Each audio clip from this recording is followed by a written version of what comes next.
അൽഹംദുലില്ലാ വസ്സലാത്തു വസ്സലാമു അലാ സ്വാഹിബിൽ ബുറാഖ് ലക്കൽ മുൽക്കു വഅലൈക തവക്കുൽ.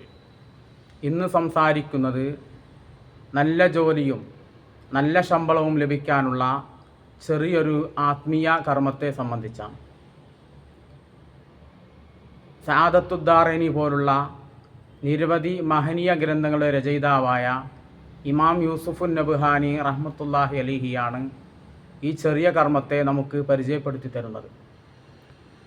യൂസുഫുൻ നബ്ഹാനി റഹ്മത്തുള്ളാഹി അലൈഹി പറയുന്നു, മൻ ഖറ ഇസ്മല്ലാഹി യാ ഫത്താഹു ഇഹ്ദാവ സബീന മറത്തൻ വയദുഹു അലാ സ്വദിരിഹി ബഅദ സ്വലാത്തി സുബഹി.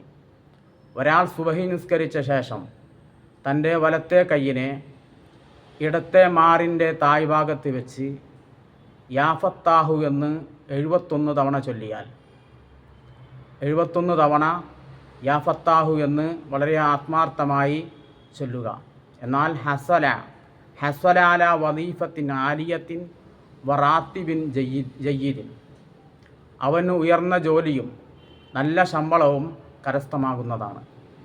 അവൻ പഠിച്ച കോഴ്സിനനുസരിച്ചുള്ള നല്ല ജോലിയിലേക്ക് അള്ളാഹുവിനെ എത്തിക്കുന്നതാണ്. അള്ളാഹു ഇസ്മിൻ്റെ ബറക്കത്ത് കൊണ്ട് നല്ല ഉയർന്ന ജോലിയെയും നല്ല ശമ്പളത്തെയും അള്ളാഹു നമുക്ക് എത്തിച്ചു തരട്ടെ. വാഹിറു ദഅവാനാ അനിൽ ഹംദുലില്ലാഹി റബ്ബിൽ ആലമീൻ.